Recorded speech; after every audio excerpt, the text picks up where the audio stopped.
Tennessee Senator Marsha Blackburn echoes that sentiment. She recently sent a letter to her colleagues on Capitol Hill, urging them not to take up any measures with Chinese companies or government officials. She writes, quote, "Please join me in warning Beijing that any Chinese agent of repression, even those dressed in business suits to disguise the green Maoist uniforms that they support, are not welcome to step foot on our offices or to lobby our staff," end quote. We now welcome Senator Marsha Blackburn. Senator, thank you for being here with us. To be with you. Thank you. Yes. Senator, first of all, I want to say thank you for standing up to China. You've been a leader in this effort. You've introduced the Stop COVID Act, which would allow American citizens to sue China. Here's my concern, though. I'm all for it. I applaud you for those efforts. My concern is that we have growing, escalating tension with China right now. They have been conducting provocative military exercises in the South China Sea. So my question to you is, how far can we go without crossing that line and antagonizing them? Well, Sean, the thing is, it is not just us, it is our allies who are looking to hold China accountable for what they have done with the COVID-19 pandemic. And here is something going back to Lindsay's point on the letter. You can depend on China to lie, to cheat, and to steal. They have done that for decades.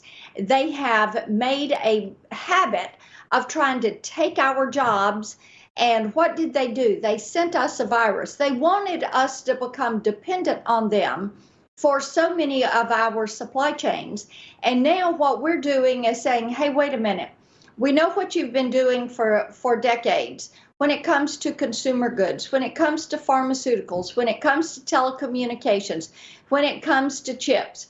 And now we look at what you have done with COVID-19. So we are going to allow, through the Stop COVID Act, our citizens to sue the Chinese Communist Party for not being truthful about what was happening with COVID-19. They knew they had an outbreak. They knew they had a pandemic. They chose to say nothing. They were hoarding PPE from around the globe because they knew this pandemic was coming. Then they upped the price on it. Then France needs to buy some. And what do? They say, if you take Huawei as your telecommunication system, we will allow you to purchase this PPE. That is what we're dealing with. We basically have moved to a Cold War footing with China, and it is time that we treat them as such and show them we're not going to put up with this. It's interesting you use the word Cold War because the foreign minister of China, Wang Yi, actually used those words and said that we continue to, it looks like we're drifting towards a Cold War. But there was an article in the Global Times, which is pretty much a Chinese-sponsored publication. Let me read this to you. It says, quote, "Republicans who have been groundlessly accusing China and inflaming the holding China accountable political farce will face severe consequences," sources said, noting that the aftermath will impact the upcoming elections, that's us in the U.S., while business and trade between Missouri and China will be further soured. Are you concerned that, to your point, they keep pushing back? They're using Huawei and other things to go back against our allies, and now they're threatening interfering in our elections. And so whether that's you or other members of the United States Senate or Congress, are you concerned that this pushback is going to force them to do stuff that would meddle in our upcoming elections? What we know is that China has had a plan for, they look at it as the 100-year marathon, the China dream, and it is global dominance. We are aware that that is their goal. We're very watchful, but I have to tell you, Sean, this is why we said time and again, you cannot do business with Huawei. We will not let our military have TikTok on any of their social media. We do not allow many of these entities into our governmental system because we know that they are trying to set up a spy network. They're using Huawei as the backbone of this. And you have to bear in mind that all of these China technology companies, they are state-owned companies, and that means the Chinese Communist Party owns this. So we just know you can't trust them, and that's why you have to guard against them, and that's why you have to know much of what they're putting out is going to be misinformation.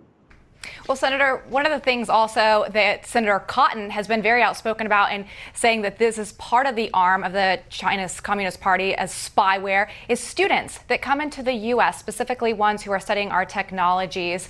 He has said that they should not be allowed to study here in America. Where do you stand on that? Well, Lindsay, we have to look instead of or in addition to what Senator Cotton has said, we have to be paying attention to these Confucius Institutes that are currently on 81 U.S. university campuses. We have one still operating in Tennessee. But we know that China says this is a part of their soft power, and it's a way they spread their propaganda. Now, China, these are funded by the Chinese Communist Party. They are paying universities to have these on their campuses. They started out as supposedly cultural exchanges and teaching Mandarin. We know that this is very much a part of their propaganda. Those need to be shut down. And even more frightening is in K through 12 schools, we have 500 Confucius classrooms that are around the country. Now, I don't know exactly what these teachers think they are teaching these children with these Confucius classrooms, but according to the Chinese Communist Party, we got some propaganda in there. Senator, thank you for joining us, and thank you for your efforts to hold China accountable, especially when it comes to Huawei, TikTok. Thank you for being a leader in this effort. It is so important, and I appreciate you sounding the alarm bell on this. We're going to stay on it, Sean. So good to see you. Stay safe. Thank you. You too.